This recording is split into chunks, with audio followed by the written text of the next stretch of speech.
चंद्र क्षेत्र में उठने वाली रेखाएं कई बार यात्रा रेखाएं कहलाती हैं।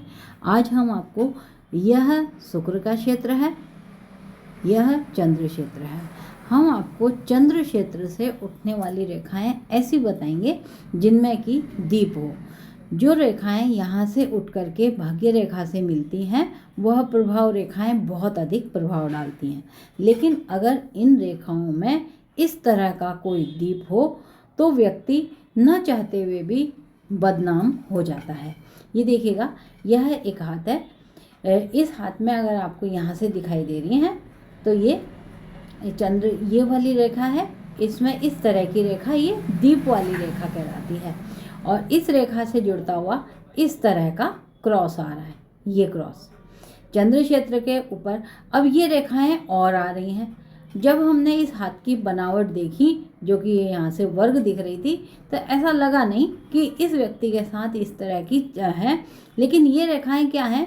ये रेखाएं या तो यात्राओं की रेखाएं हैं। अब यात्राओं से संबंधित इस जातिका का किसी प्रकार का कोई काम नहीं था, तो ये रेखाएं हैं बाहरी व्यक्तियों का आपके जीवन में बहुत बड़ा प्रभाव हो रहा है। ये बाहरी व्यक्ति आपके जीवन में बार बार जुड़ रहे हैं। जोड़ रहा कौन है?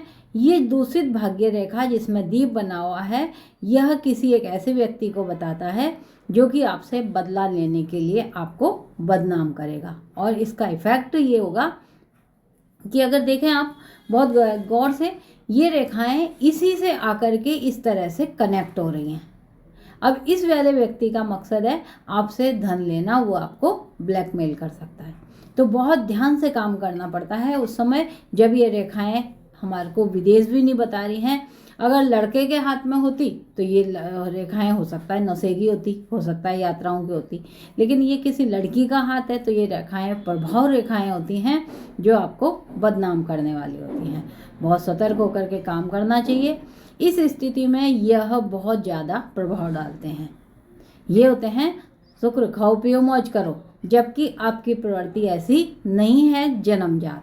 जब जन्मजात वो प्रवृत्ति नहीं है, लेकिन दो विपरीत साइन आकर के मिल गए हैं, उस समय आप नहीं चाह रहे कि कोई व्यक्ति आपसे जुड़े, लेकिन आपकी दशाएं या आपकी लाइनें ऐसा योग बनाती हैं कि ना चाहते हुए भी व्यक्ति आपका पीछा नहीं छोड़ेगा, जिसके कारण आपको मानसिक रूप से पजल्ड होना पड़ेगा। कब तक? ये देखिएगा कि वो मस्तिष्क रेखा यहाँ तक इनकी खराब हो रही है। ये एज आ रही है, यहाँ पर मस्तिष्क रेखा के हिसाब से देखें तो ये एज आ रही है 33-34 तक। 33-34 तक इनको कहीं ना कहीं पर इन्हीं रेखाओं से जूझना पड़ेगा। तब हमने कहा आप अपनी गतिविधियों पर कंट्रोल करें।